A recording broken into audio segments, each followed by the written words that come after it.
Хувийн санхүүгийн стратеги хичээлийн сэтгэлгээ буюу одоо хамгийн сүүлийн хичээл дээр бид нэр ирлээ.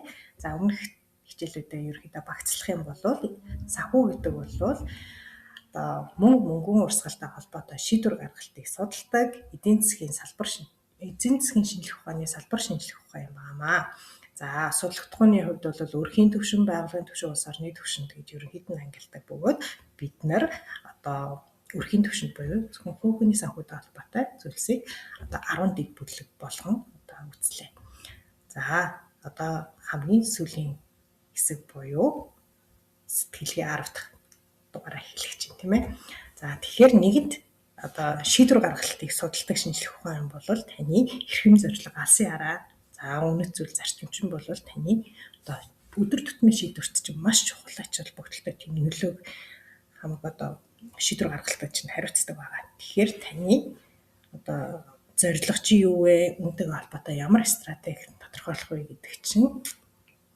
гэдэг дээр чинь одоо стратегийн гурвалжанга бид нэг бүрчлэн ингэж аваад ингээд ажилласан. Та өөрийнхөө эрхэм зорилго алсын хараа, үнэт зүйл зарчмаа тодорхойлоод зорилго, стратеги, тактика төлөвлөгөөг бол гаргасан бахаа гэж найдаж байна. Ингээд одоо санхүүгийнхаа төлөвлөгөө хэрэгжүүлэхэд та өөрөө л одоо шинэ одоо майндсет гэж ярьдаг те бид нар сэтгэлгээгээр хандахгүй бол одоо хуучин үйл хөдлөлөөрөө юу ч бүтээж чаддаггүй. Буюу таал өөрчлөгдөхгүй бол таны юу ч өөрчлөгддөггүй. Тэгвэл та хэрхэн яаж өөрчлөгдөх юм бэ гэх юм бол одоо таны зорилго чи юу вэ? Санхүүгийн зорилго дээрээ та хэдэн төгрөг тавьсан. Тэр зүйл чинь яг одоо яагаад танд байхгүй байна гэдэг шалтгаануудаа одоо бүгдээрээ тодорхойлох хэрэгтэй гэсэн. Энэ бол таны хуучин итгэл үнэмшил байгаа. Одоо санхүүгийн зорилтын дээрээ хамгийн ойрын санхүүгийн зорилт нь хэдэн төгрөг вэ? Ямар хугацаанд вэ? Тэр чинь яг одоо танд яагаад байхгүй байна вэ? Магадгүй хүн болгоных өөр байгаа. Одоо жишээ олгоод зүгээр нэг 5 сая төгрөг гэж авчи тийм. Ямар ч дүн байж болно шүү. Ер нь бол за сарын дотор 5 сая төгрөг гэх юм бол яг одоо тань тэр 5 сая төгрөг чинь байна уу? Хэрвээ байхгүй байгаа бол одоо тухайн 5 сая төгрөгөөр авах гэж тэр үнэт зүйл одоо параметрал чинь байхгүй бол яагаад байхгүй байна вэ гэдэг одоо шалтгаануудаа хэрвээ өөрийгөө зөвтгөх тайлбаруудаа яагаад гэвэл би эсвэл ийм нөхцөл байсан учраас ч гэдэг юм уу гэд өөрийгөө зөвтгөх шалтгаануудаа бүгдийг нь ингээд зангараад бичээрэй.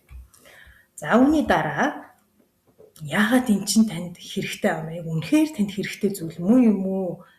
Хэрэггүй юм биш үү?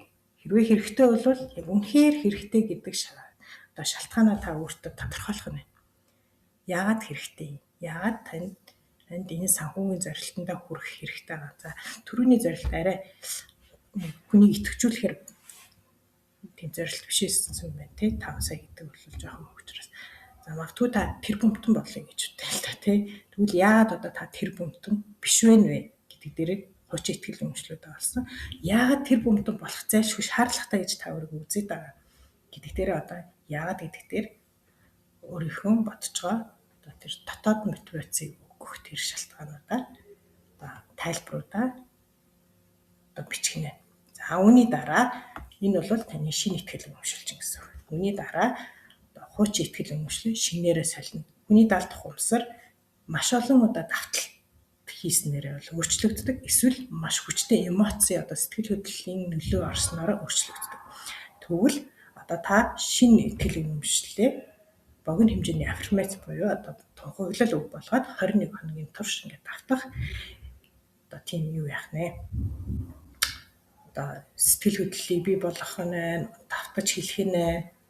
За үүний дараа төсөөлж болж гин, зураг зурж болж гин. За төсөөлөхөд бол мэдээ байна. Одоо цаг дээр эсвэл хүслээ нөгөө нэг хүслийн самбар гэж ярьдаг тийм ээ. Мөрөөдлийн альбомч гэж яриад байгаа. За тэднийг ингээд хийх. За эсвэл өөрөө ингээд сайхан гараараа зурах. Ер нь ямар ч арга байж болно. Энэ бүгд бол та өөртөө шалтгаанаа бий болгож талдах ухамсарлуу ойлгох, шингээж өгч байгаа тийм арга хэрэгслүүд юм байна. За ингээд шинэ итгэл үнэмшиллээ тодорхойсон бол үүнийгээ та өөртөө суулгах тийм цаг хугацааг хичээл зүтгэлийг өөрөөсөө гаргах шаардлагатай гэсэн. Ингээд тавьсан зорилготой хүрээд санхүүгийнхаа бүх хүсэл мөрөөдлөө биелүүлээд зорилготой хүсэл эрмэлзэлтэй санхүү эрх чөлөөтэй амьдралын зөв бүгд хамтдаа үргэлжлэе. Амжилт хүсье.